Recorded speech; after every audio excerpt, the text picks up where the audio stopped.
Okay, happy Wednesday racing bayang karerista. At shoutout lang tayo saglit, no? Happy racing kay Boss Ronald Susim at pati na rin kay Boss Glenn Santa Maria dyan sa Tayuman, no? Okay, so Wednesday racing tayo. May 28, 2025 at usual Wednesday night racing tayo, no? 7 karera. At start time natin alas 5 ng hapon. Medyo manipis yung lineup natin ngayon, pero may kahirapan yung karera, no? Ang daming balansyadong karera. So simulan na natin yung mga giya natin para sa araw ng Miyerkules. Okay, race 1 tayo. 3-year-old and above maiden race, Placers Group. Start ng winner take all. Distansya natin dito 1,400 meters. Okay, first choice natin dito, kalahok numero 8 na si Boy Hulo. Elwin Abrea yung re-renta dyan. At medyo mainam yung linyada nitong kabayong to. At nakaraan medyo mainam rin tinakbo, no? So tingin ko mag-aumento pa yan. So first choice natin yan, numero 8, Boy Hulo. Second choice, kalahok numero 3, Flying Clay. Sa Dampilapil naman yung re-renta dyan. At second choice nga natin yan, kalahok numero 3 na si Flying Clay. Okay, so sa race 1, first choice numero 8, Boy Hulo. At second choice nga natin, kalahok numero 3, Flying Clay. Okay, race 2 tayo. Start ng pick 6, class 5, 11 to 15 bracket. Distansya 1,200 meters. First choice natin dito, kalahok numero 4, Gugma.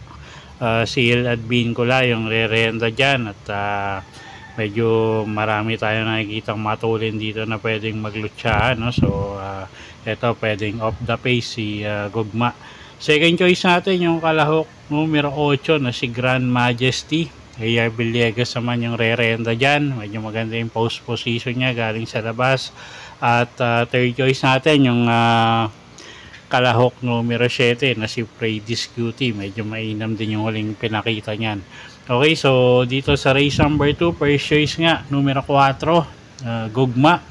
Second choice natin yung kalahok numero 8 na si Grand Majesty. At third choice yung kalahok numero 7 na si Freddy's Cutie. Okay, race 3 tayo, class 5, 6 to 10 bracket. Start ng pick 5. Distansya 1,200 meters. Okay, first choice natin dito yung kalahok numero 5 na si Red, White and Blue. JR De Ocampo yung re-renta dyan. Isang matuling kalahok. At tingin ko pag hindi nabigyan ng pressure sa unahan yan, pwedeng makabuo ng ere, no? At sobrang tuling yung kabayong yan. Second choice natin yung kalahok numero 8 na si Sneaky Eyes. JD King Flores naman yung sasakay dyan. At ito, diremating kabayo. At medyo maganda rin yung post position niya.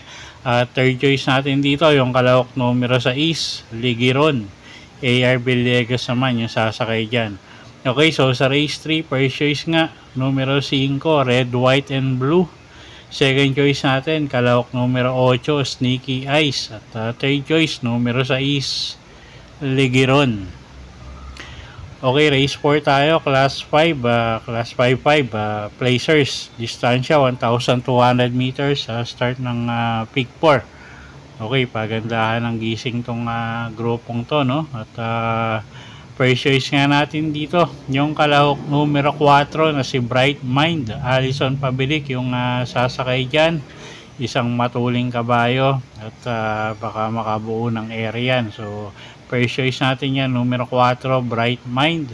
Second choice, kalahok numero 7, Bumabaga. YL Bautista yung sasakay dyan, gamay ng hinete. Pwedeng iuna yan, pwedeng isunod. So tingin ko haantabay agad kay Bright Mind tong kabayo to, numero 7, bumabaga. Third choice natin dito, kalahok numero 5, Pendant. AR Villegas naman yung re-renta dyan. Okay, so sa race 4, first choice nga, numero 4, Bright Mind. Second choice, numero 7, bumabaga. At third choice, numero 5, Pendant.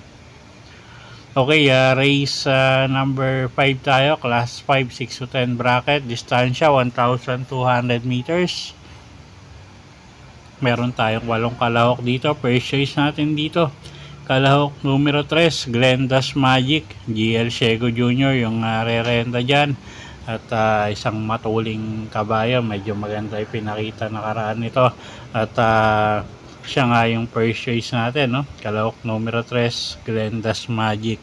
Second choice, kalahok numero 2, Misha. Gagabayan naman niya ni CL at Bincula.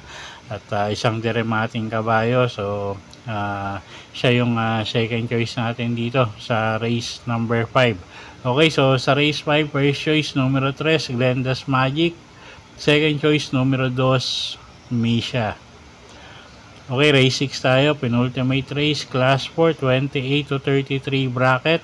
Distansya natin dito, 1,200 meters. Okay, magandang karera to, halos lahat to may panalo, no? So, first choice natin dito, kalahok numero 7, Boss Ako Naman. Pati Dilema yung re-renta dyan, gamay ni Pati, medyo maganda yung post position niya. At pwedeng isabay agad sa unahan tong kabayong to. So, first choice natin yan, numero 7, Boss Ako Naman. Second choice, kalahok numero 1, Winter on Fire. Jeff Bakaykay naman yung sasakay dyan, isang matuling kabayo. At tingin ko pag nauna, malaki panalo, no? So, second choice natin yan, numero 1, Winter on Fire. So, dagdag na lang kayo dyan kung may kursunada kayong iba. Okay, so sa race 6, first choice, numero 7, Boss Ako Naman. Second choice, numero 1, Winter on Fire.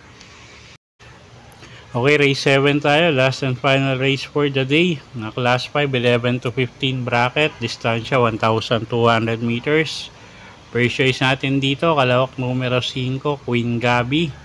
At gamay ni Pati yan. Pwedeng iuna, pwedeng isunod yung kabayong yan. So, siya yung first choice natin. Second choice, kalahok numero 2, Luke Skywalker. CL at Bincula naman yung gagabay dyan. At isang matuling kalahok. At tingin ko malaki rin panalo yan. At third choice natin, yung kalahok numero 3 na si Makarit. Gagabayan naman yan ni AR Villegas. Okay, so sa race 7, first choice nga, numero 5, Queen Gabi. Second choice, kalahok numero 2, Luke Skywalker. At third choice, kalahok numero 3, Makarit. Okay, so yun po yung mga giya natin para sa araw ng Miyerkules, May 28, 2025. Sana po yung makatulong sa pagpili nyo ng mga tatayaang kabayo. Inuulit ko po, kayo pa rin po masusunod kung saan nyo itataya yung pinagpaguran yung pera. Good luck po at happy Wednesday racing, bayang karerista.